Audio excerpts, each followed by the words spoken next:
वही का आदेश बा। अब नहीं पता नहीं कि बिरहा बनल कि नहीं, लेकिन कहत है कि मरकावा दुल्हा वाला गायदा, लेकिन कमेटी हो कहल करे के चाहिए। आप लोग शांति रहा। तो एक किताब लिखले हैं मायावती, वो किताब बीएचयू में आ गई बा कि दहेज कैसे टूटी और मेहरारून के का मिली। भाईन के बराबर हिस्सा लगी लड़किन को, बापे की है लड़की लड़का सबकर हिस्सा लगी, सबकर लड़की लड़का का बराबर हिस्सा लगी। अब हमें केहू का कहली लगी होगी नहीं। कितबिया का बात बताओ। या अपने विचार से लड़की भलाई छोड़ दे। पांचू रामपाल कमेटी अध्यक्ष।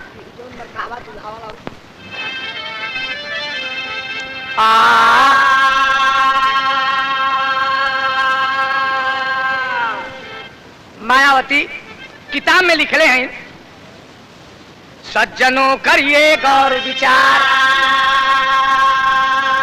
हमके सबके बदे गरीबन बदे कि आप लोग विचार करला। सज्जनों करिए नवयुवक था शादी करन,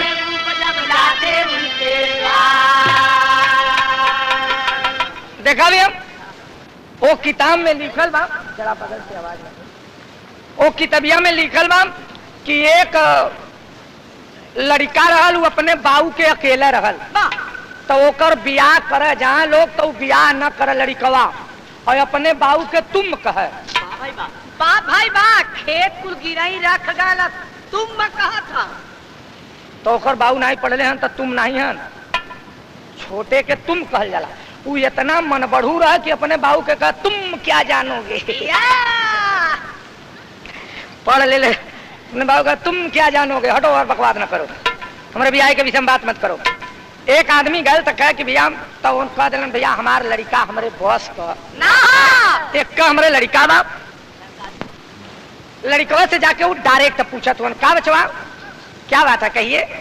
वो कहो तो क्या बात कहिए। क्या बचवा हम अपने लड़की का ब्याह कर चाहिए तो से तुम ब्याह करोगे।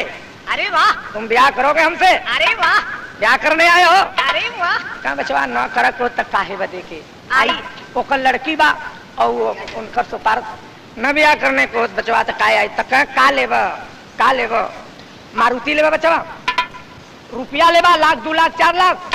बोला बचवा ब्याह हमार मन हो कि तो से हम अपने बिटिया का इतने में वो कहो तो देखिए मेरा मांग कुछ नहीं है, हमारे पास कमी नहीं है। अरे वाह, आप लोग शादी करने आए हो तो मेरा एक चैलेंज है। अरे वाह, तू अपने बिटिया के हमारे घरे भेज दे, हमारे लायक हुई तो रखम नहीं तो उनकर बर्तन बिगाड़ के छोड़ दे।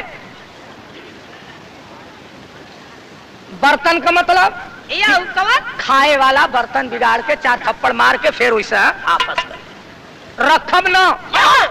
अगर मंजूर हो तो शादी करा, नहीं तो लौट के जाके उन कलन की भैया अपने घरे का दुल्हा बड़ा सुंदर बा, घर भी बा, अपने बाप के अकेला बा, लेकिन दुल्हा मरकहा बा। बिटिया कहे बाबू बिया वही मरकहवा से होई, चाहे हम बूढ़ धस के मर जा, जब होई तो वही मरकहवा से होई। मतरिया का था बौराइल है या बौराइल है, बोल जा भी तो उठियन, जब बिगाड़ के छोड़ दे तब का कर भी। या जब तोर बर्तन न बिगड़ जाए तो कौने लायक रह जाबी। मुँहे पर अगर मार उड़ के बिगाड़ दे तो फिर अंत तोर बियाह होई। या काहे बौराइल है का माई, हम दूध पियोले है, हम 9 महीना गोद में रखले है, उनहु अपने माई के पेटे में 9 महीना रही, हमहु 9 महीना है। और सुनीला की ओन पढ़ले हन एमए, तो हमहु एमए है, पढ़ौले है ना, तो माई घबराए मत, तो हमार बियाह लगा हम करब। बैठिए ने गीत मिलल, सुन सब लड़की कर इनका लोहे का उमर झूमरिया।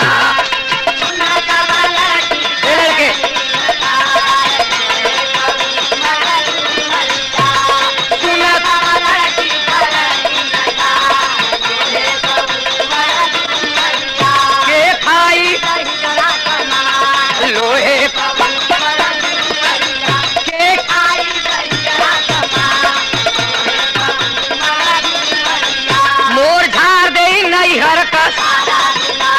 लोहे का उमर झूमरिया।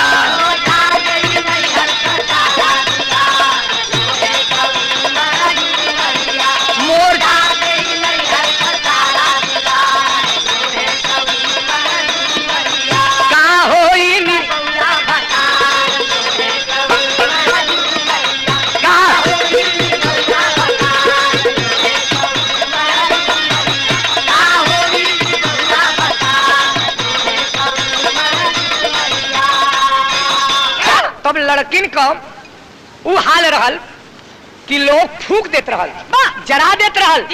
अब लड़किन का हिस्सा बाबुआ किहन लग गल, जे करे लड़की लड़का बराबर मानल गेलन। आज देख ला लड़की मिलिट्री में, थाने पर, डीएम, लड़ाई के मैदान में, doctor, master, civil surgeon, police में, बिरहा में, कुश्ती में, प्रधानमंत्री, मुख्यमंत्री।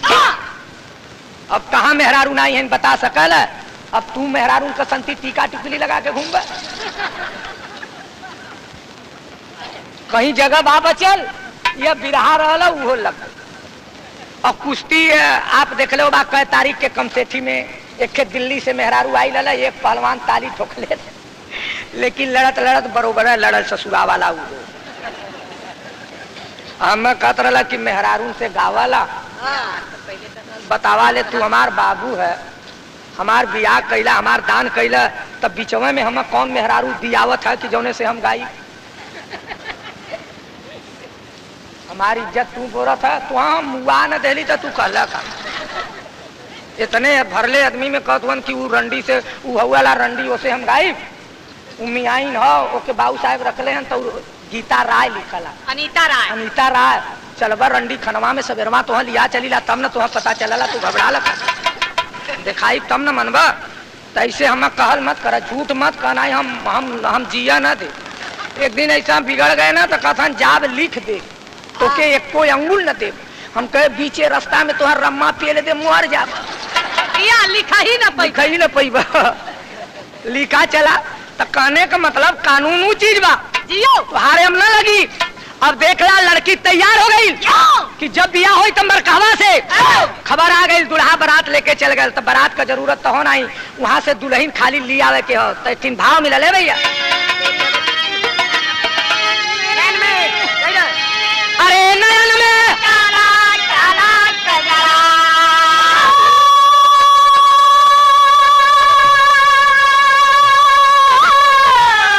अब सही हो। नक्शी सा सजावे मदन घूमती,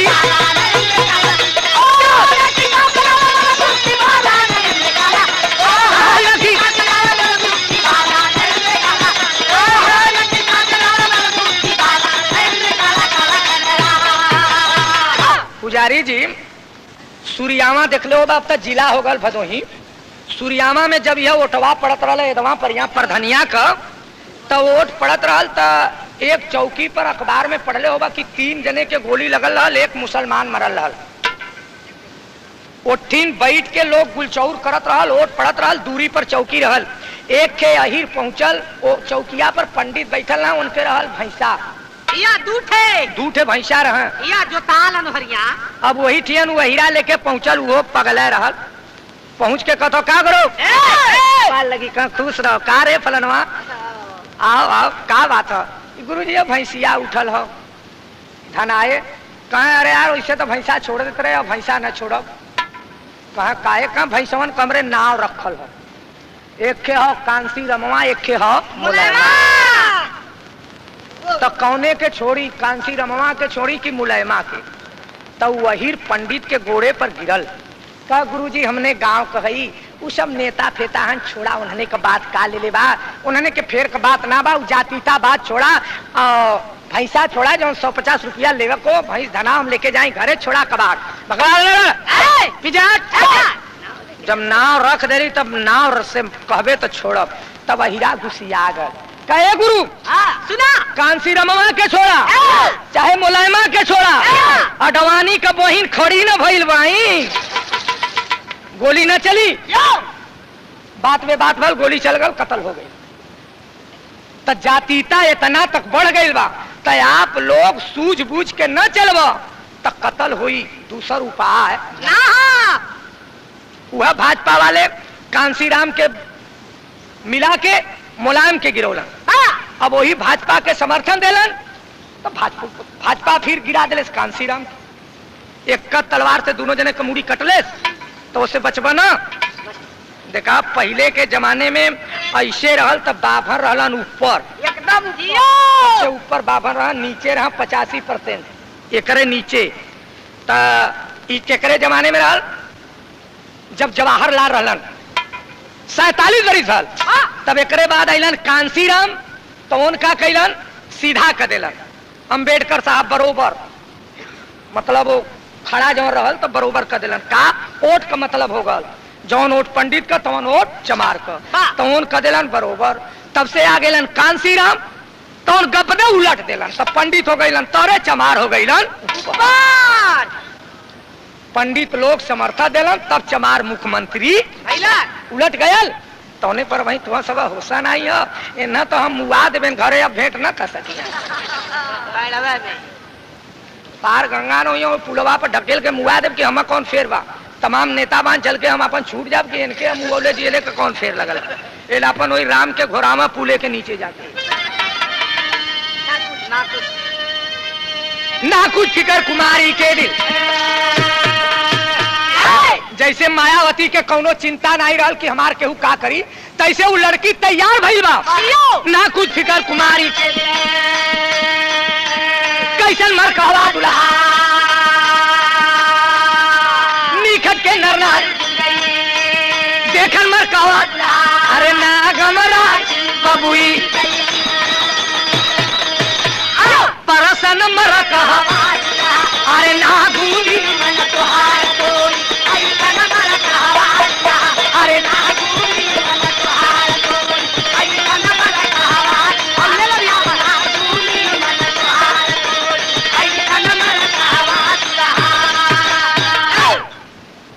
अखरी का नाम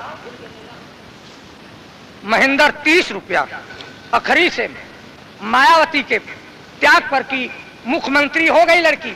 ओकर बाप लाइन में अपनी ब्याह ना कैले बा। यह किताब लिखले हो कि लड़की कहाँ तक जा, लड़का कहाँ तक पढ़ ले, तब ब्याह होए के चाहिए। 30 रुपये पुरस्कार, बार बार नमस्कार बाम। अब देख ला डोली में लड़की बैठ गई तो कुल लड़किया कथन हरे बहन का कर बउराइल हई, बौरो मत अब्बो से मान जो, डोलिया में से उतर जो ले जाई ना तयन बंडा काम शुरू करी। पता भाई का करी, मार के मुंह सु बिगाड़ी दे, निकाल दे, बेइज्जती हो जाई तो सबके लड़किन का इज्जत जाई। तो कह सुना हम माई के कोखी से अवतार ले ले हम देखा के हो कि मर्द कितना बड़ा विद्यमान होलन, क्यों का बात ना मतलब डोली लेके कहार उठा लेलन। ने गीत मिलल, फिल्म का नाम बा कुंवारा बाप। हाय हाय हाय हाय हाय, अरे चले बोली बोलते कहार दुल्हन डोली में,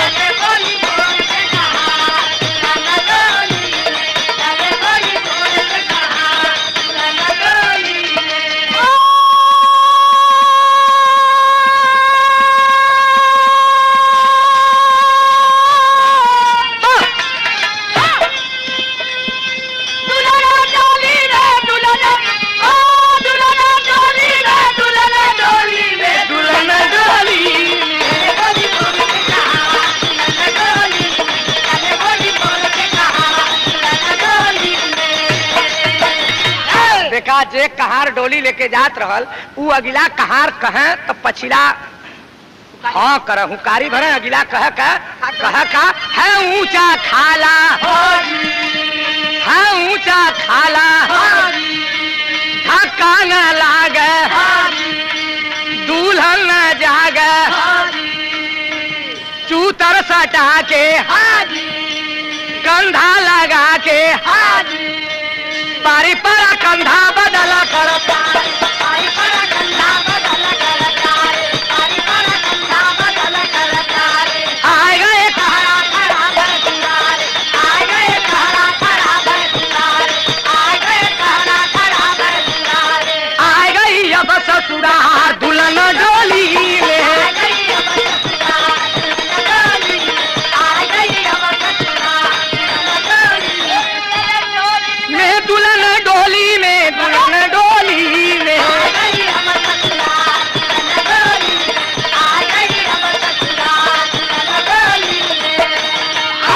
आ गई बा तारी का लेके आओ तो अपन कुछो लेके आई, तब से नौनिया सूप मुछर खरी मूसर लेके आयल, तब से लड़कवा खड़ा हो अपने हथवा में कब पनही लेके। या ले ले बा पुराना के जूता।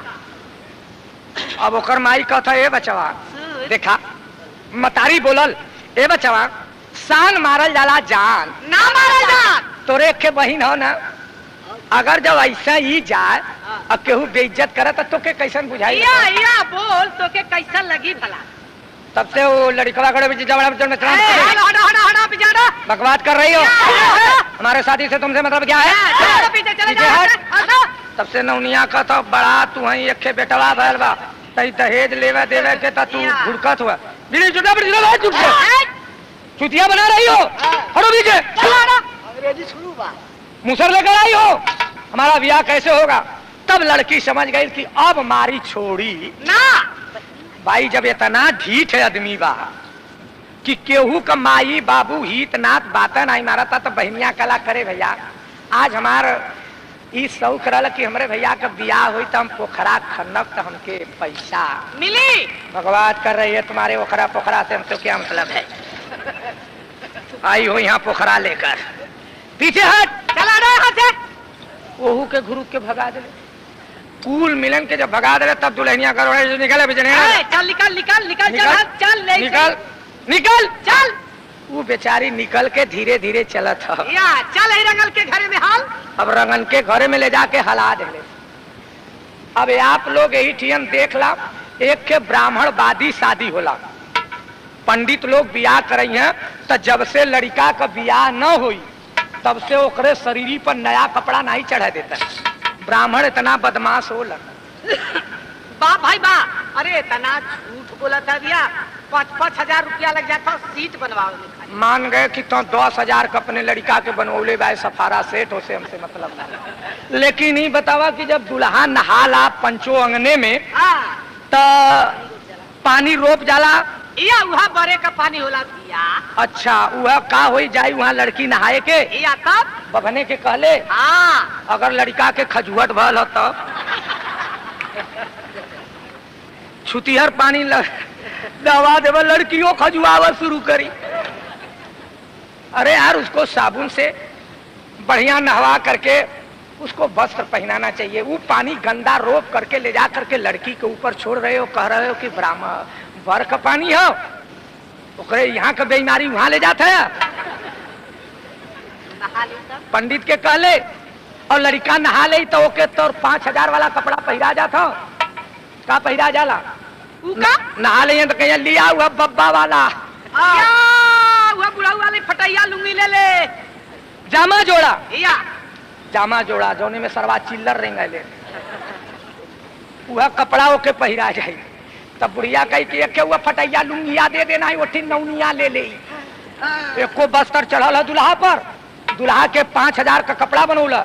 लड़का इंजीनियर बा लेकिन एक पंडित के कहले नहा के डोली में बैठ गल बा, फटही दादा का लुंगी पहले बा, बब्बा का जामा जोड़ा पहले हो, डोली में बैठ के जात हो। आप विचार कर लें कि उसके पढ़ाई लिखाई का कोई महत्व रह गया? एक ब्राह्मण के कहने से तुम शादी कर रहे हो। जौन बाभन बियाह कराओ तो कि लोटा लेके गांव में घूमी तो कहीं का पट्टे आज रस पिया देते।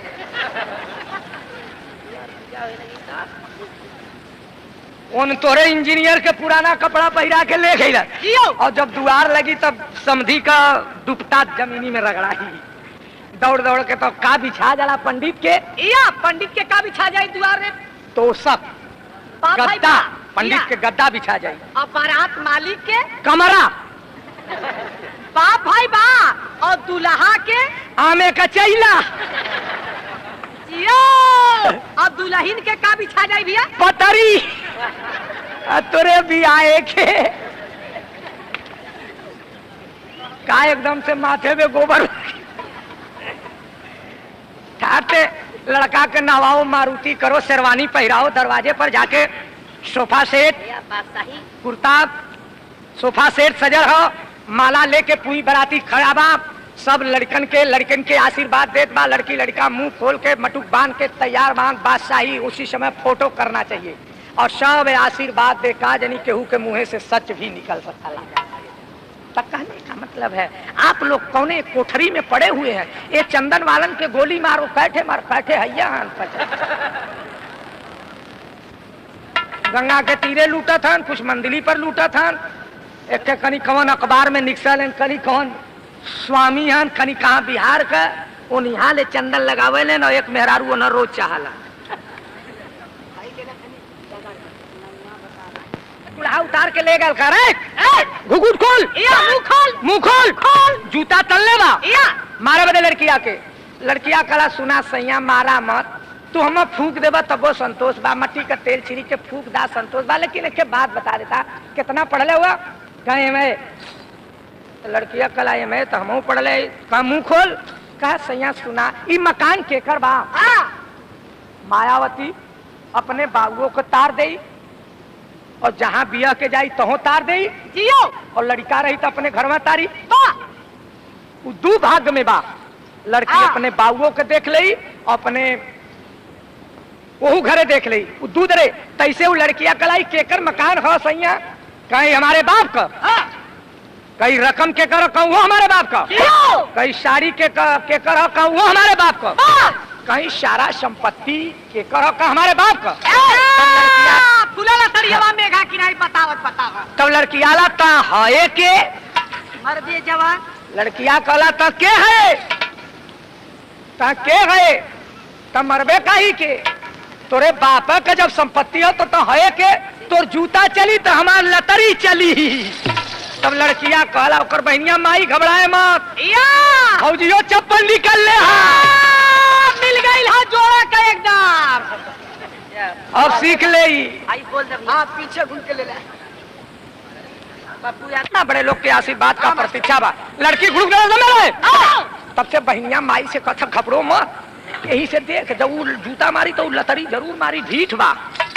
लड़की खड़ी बा, घुघुट के तरह से बतियावत बा, उन्हें मुंह ना देखो, इसका सुना हमारे ऊपर निगाह मत करिए, कायदे से हो जा, जाना था कितना बड़ा विद्यमान हुआ, चाप के खड़ी भइल बा, चाप के खड़ी भइल बा, जैसे भाजपा वाले कहा कुछ हमारो बातचीत होए के चाहिए, तब मायावती कहे कि ब्राह्मणवाद मनुवाद पर मैं जरूर बोलब, हमार सरकार रहे चाहे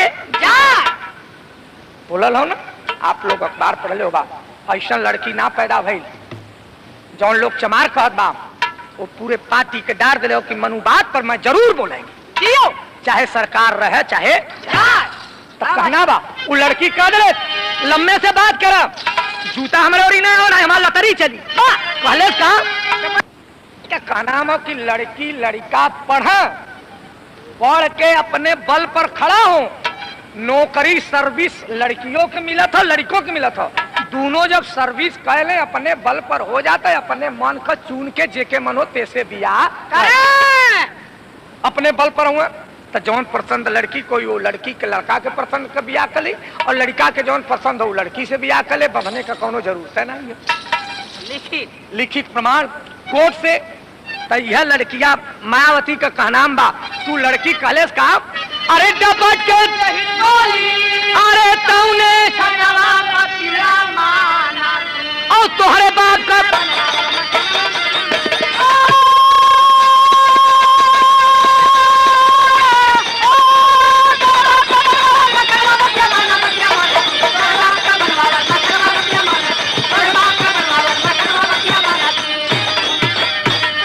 तो कि तोरे बाबू का मकान बनवावा तो तू अपने बाबू के कमाई पर का शौकत है, अपने कमाई से बनवावा, जरजेवरिया कीला अपने पौरू से बनवाया हो, झूठ नहीं के घर में हम के जब बैठाया हो, 500 जूता अरे वही छड़वा बतिया माना और तोहरे बाप का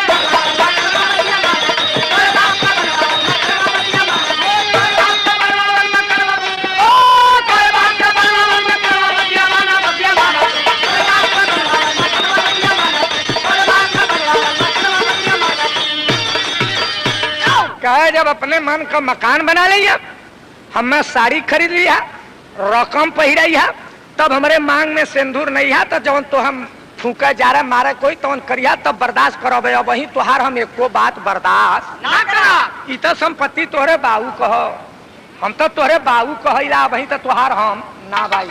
अब वो गुसिया के पट्ठा चल दिले, कमाए बधे देखा मन बड़े आदमी ठीक नहीं होता। अब वो कमाए जात बा ढंग से कमाए चल दूसरे का धानी हो, तीन सवाल रहा एक राजा का ज्ञानी हो। पढ़ाई लिखाई का सवाल में आवला कि यह सवाल बता देबा तो तू पास हो जाबा। और राजा का कहना रहल कि हमरे तीनों सवाल का कोई जवाब दे देगा तो हम अपन आधार राज दे दे, दहेज में अपने लड़की का बियाह कर दे। यह इनाम रखले बा रजवा और किताबिया में लिखल बा कि इनाम रखल बा। भैया इनाम अरे कन्या और तोहरे बाप का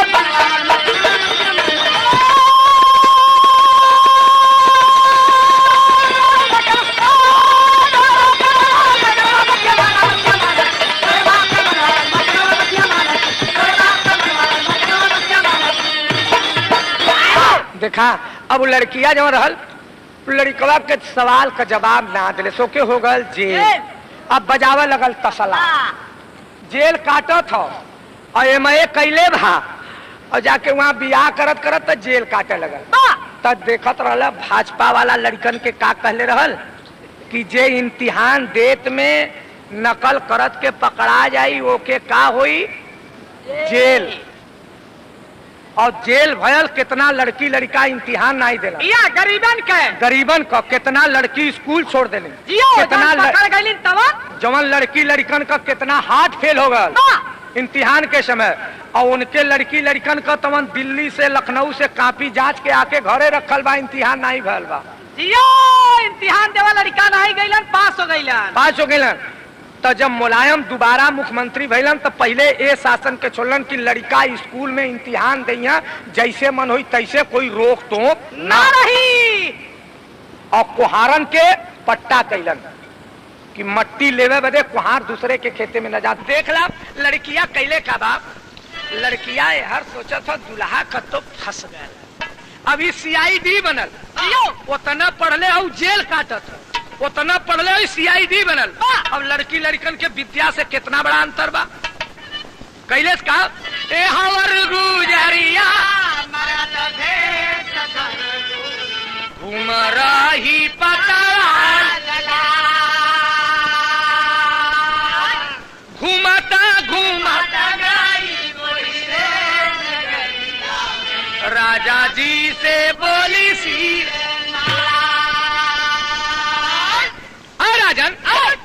राजन एक क्या तुम्हारा पोस्टर टंगा है? कहीं वही सवाल जे बता दे देखे अपने लड़की से ब्याह कर दे। कहाँ रहले पट्टे तब मनसेधु बनल बा, पहचान राजा के नाल तो अच्छा पूछल जा सवाल। तब राजा गुस्सिया के पूछत बाप ना धीर धरती राजा से सवाल पूछ नयन चले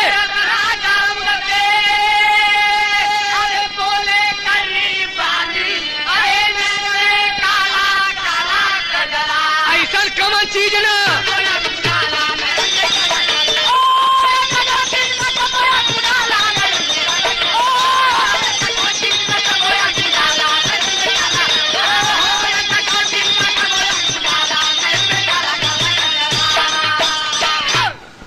अब देख ला लड़किया कहला कि अच्छा सुनाम राजा को तुम्हें नहीं बताओ कौन चीज ऐसा ना जो मुहलों पर आंख नहीं बंद हो, झाड़ो फिरत के नहीं बंद हो, सुतलों पर नहीं बंद हो। तो लड़किया कहला अच्छा दोनों सवालिया वो पूछदा तो बतावत हुआ। राजा पूछलन का पंछी कौन जो दूध पिलाती बच्चे के बतला दो तू, टट्टी करते क्या धरते क्या खाते समझा दो।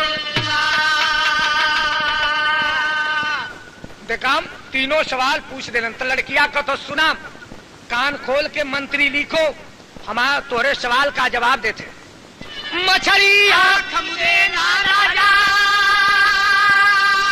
चमके दूरी दूध पिलाती है, टट्टी करते पकड़ के कम खाते समझाते हैं।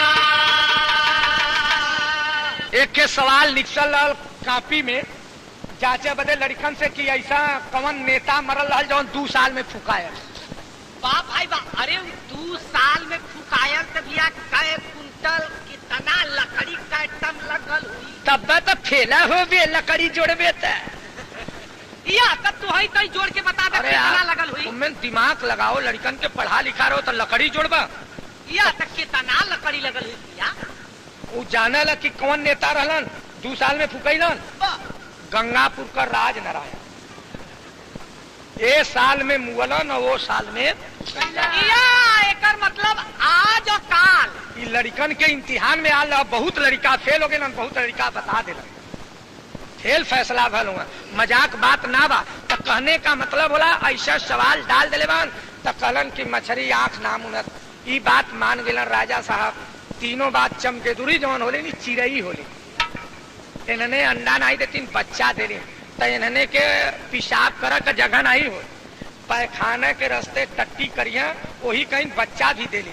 तब बच्चा जब देवे लगे तो वो अंडा न दिए फुर फुर मासा की नहीं उड़े ले जाके वही दरिया में चपक जाइए और वही बरगदवा का रस धीरे धीरे चुप अरे नहीं दिया दूध देली उन्ने के छिन्नी होला तथा दुहले हो बे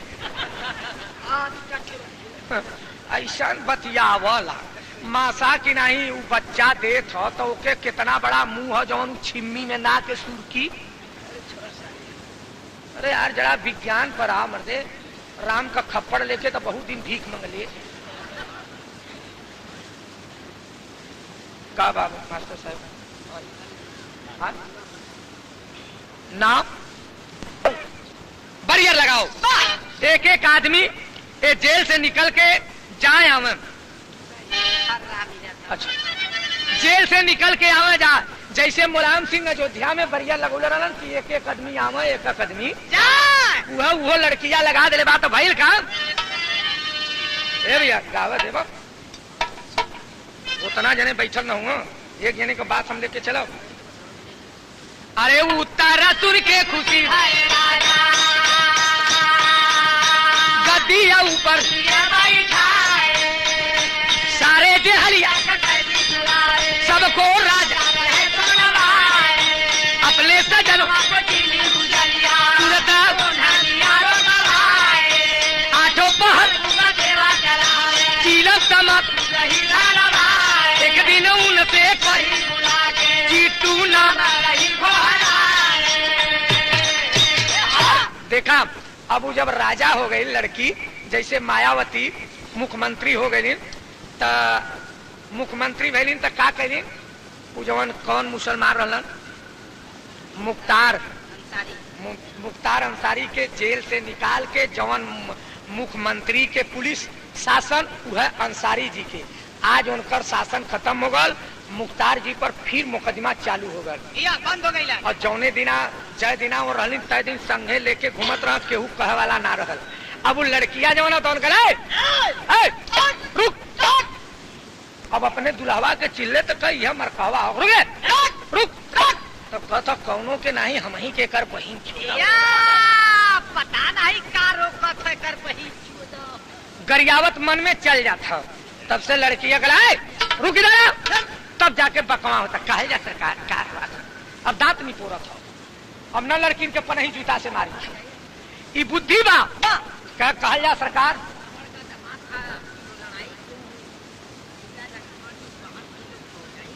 जाके एक चौकी थाम ला वहाँ परमिशन मिलल हो तो चल के वो चौकी से सवाल करिए।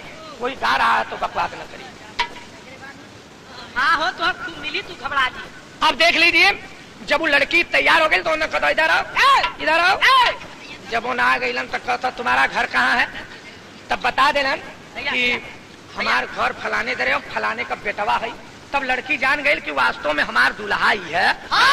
तुम्हार नाम का हो कलन हमार फलाना ना हो तो कहे कि ठीक है। जान गई कहा तुम नौकरी करोगे तो कहा हमार माई रोवत हुई। तब वो कहा था अरे साला तुम कुछ कमा लो पैसा वैसा कमा करके जाओ घरे साला छुच्छा क्यों जा रहे हो। तब कहा कितना तनख्वाह मिली साहब तो वो कहा था 4000 महीना। तब जोड़ो था कि 2 महीना अगर काम करो तो 8000 हो जाये। लगल टपाटा पंगुरी पर जोड़े तो 1000 में तो धोती कपड़ा होगा। 7000 बचल 7000 में 6000 का हो जाये मकान 1 क्वार्टर 1000 बचल में मिठाई सिठाई हो जाए, चल के पूछ दे बुना। इनकर बर्तन जरूर बिगाड़ा। यह कहा था मन में जोड़ा था, नौकरी करे लगल तो एक दिन तर्ज मिलल। एक दिन लड़कियां कहता है इधर आओ इधर आओ। सुन सुन ये रहा। अब उनसे कहा था कि हर आज निचका गेलन तो कहत का भाव, चिट्टू साले पड़ गए पाले, अरे अब धोखा ना खाई हो, हम टट्टी करके आते हैं टुट्टू कर हो रही हो, हम टट्टी करके आते हैं टुट्टू कर हो रही हो, हम टट्टी करके आते हैं टुट्टू कर हो रही हो।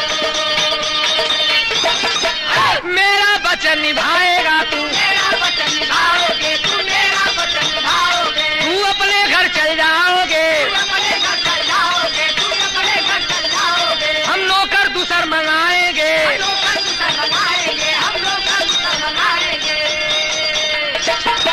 जल्दी आओ पानी लेके, अरे अब धोखा ना खाई हो, हम टट्टी करके आते हैं तू दूसर धो रही हो, टट्टी करके आते हैं तू दूसर धो रही हो, हम टट्टी करके आते हैं तू दूसर धो रही हो।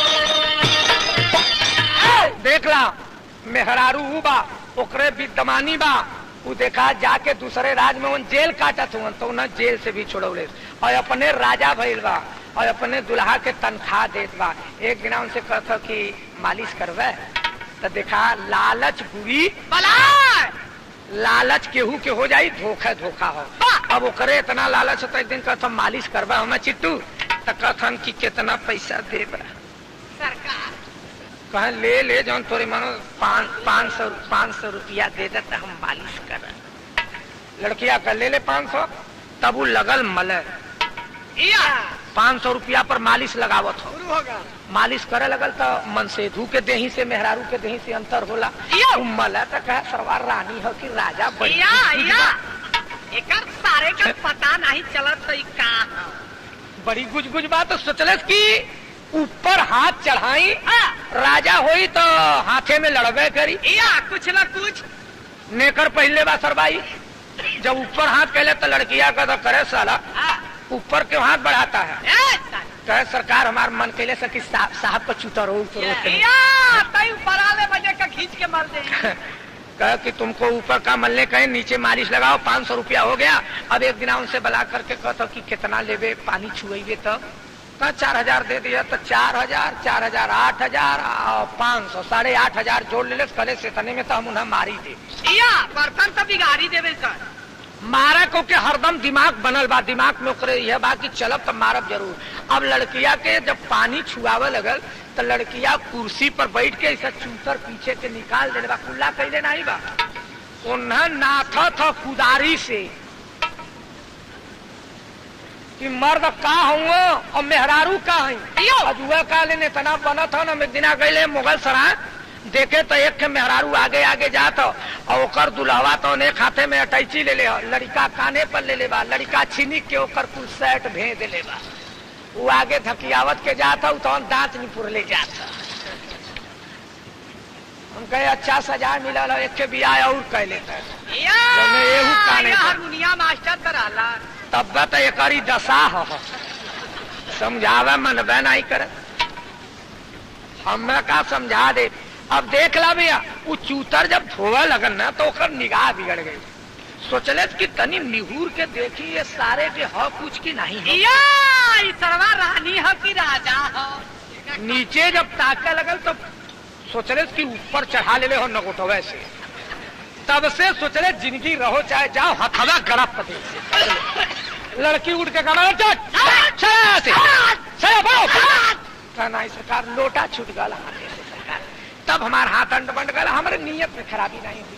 साला मदर जो तुमको एक पैसा नहीं दिया जाएगा, तुम क्या कर रहे हो? सरकार हथवे छटकला और हम करत का भाई कहाँ भाग जाओ, पतो नहीं लगा भाग। सरकार पैसा का एक नहीं मिलेगा, कहा सरकार पनिया का छुआई मत द, मलेशिया का मत द, लेकिन नौकरिया जो करे वो भी नहीं मिलेगा। तब कहता वज्र राजा बेईमान बा करी बाप अपन सारे का पतो नहीं चलल, वज्र बेईमान बा गरियौता के चलल पड़ा, एक को नया नहीं बा, पैदल पट्ठा वहां से चलल बा। देखा ई मेहरारू बा, पढ़ल लिखल विद्या बा और मनसेधु बा, कुल लड़किन के मारत बा। अब हर हाल तब से लड़किया का कहत बा, भाव मिलल। अरे मी लगा छुट्टी बाबू,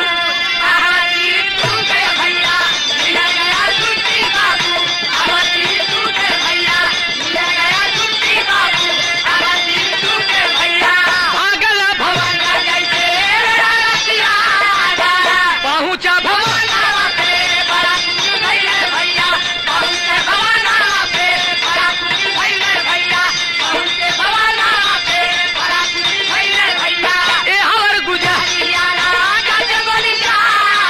बिटिया तो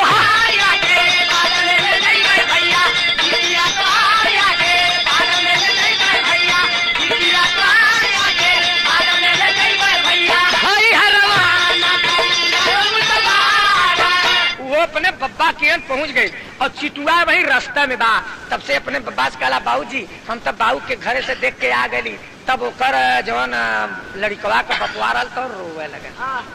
कहे बिटिया हमरे एक के लड़का रहल तो ने आज तक ना आया, वह तो से ब्याह करे के तब तक भागल। करे बाबूजी तू बेकार रोवत हुआ, हम तुहार सेवा करब, बिस्तर हम लगाई, खाना हम बनाई, धोती हम कचारब, हम नहवाई, तो हम तुहार बेटवा ना गई। एक बाप के छोड़ ले तो दूसर बाबू पौले आई, तू बेटवा बदे का झंखत है। लेकिन पुत्र शो कैसन होला कि बुढ़वा रोवत रहल। तब से बुढ़वा का लड़का चिटुआ उहर से पागल बाखे जूता टूटा पैरे में, रास्ते में जूता लेके आवत था। और तब से ही लड़कियां देख ले कि वो तनी दूर पेड़े तनी दूर हो तो सोचले फेंक के मारी, फेंक दे तब वो नंगा हो ही जाई। तब से लड़कियां कहता का रे चिटुआ, या कप दे जूता नीचे। कहे अरे कौनो ससुरा वाला तार लगा देलन का हमरे मेहरजुआ के। उठिया रजवान हमें चिटुआ कहत रहल, लेकिन ये कैसे जान गई हमार मेहरजुआ। कहता है चिट्टू इधर ताको, जूता जो है गोड़ में पहन लो, हाथे में एक लोटा में पानी लेके क्वार्टर में आओ। तब वो करे पानी छुआवे वाला याद होगा कि कहत हाथे में पानी लेके क्वार्टर में आओ। एकर चुतरवा हम ही धोवत रहे, उठी रहल नहीं के ई सरवा कौनो तार लगौले हवन कि तुहार मेहरारू तुहार जवाई यहाँ ऐसा ऐसा काम। तब वो कहला कि हे रखा जल्लू न हम चिट्टू मत कह जल्लू न, हरदम चिट्टू कहलू। अब हम तुहार कहल करब, हम चिट्टू मत कहा। न था गईला अब तब बाबे से अलगे होबा करबा। बाप मतारी जब चला बैला होके घूमा, अब हम मेहरारू लेके टम्पू में और रिक्शा पर चले जमाना बा। अब वो पट्टा रहल तो उनका हम मरिया मत ए अच्छा ये बतावा कि तोसे हम बियाह कर ले तो ये बताइबू कि हम चिट्टू काहे कहलू है। ना ना तोरे बात का विश्वास मुझको, कहे कि थूक के चाटी जूता पर तब का तब्बो न करब, कहे बाभन बनाई तब का तब्बो न करब। कहे कैसे करबू तो कहे कि तुझसे बियाह हम लिखा पढ़ी करब। हमार तोहार कागज बनी, एक के तोहरे बाबू की हर रही, एक के हमारे बाबू की हर रही, और एक के कागज कांसी राम की हर लखनऊ रही। भाई बा। चाहे बियाह भइले पर काना हो जाए, चाहे लंगड़ हो जाए, चाहे सूर हो जाए, चाहे कुछ भी हो जाए, लेकिन तो छुट्टी छुट्टा न हो। ये शादी मायावती निकाली है कि गरीब लोग के इसी तरह से लड़का जब अपने बल पर हो जाए तो उसकी शादी कर दीजिए, दहेज मत लीजिए। आप लोग ऐसा छोड़ देंगे तो गरीबी दूर हो जाएगा। अब वो बतावत भाव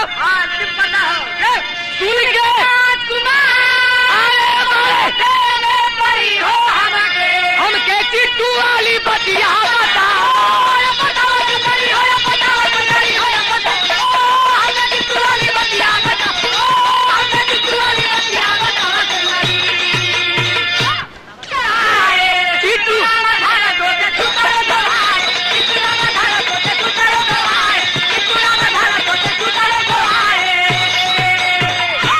तो से चूतर भी दो। अब तो से ब्याह लिखा पढ़ी कहो कब करा गुरु बिहारी गुरु सरजू कहा जानी अब गुरु बिहारी गुरु सरजू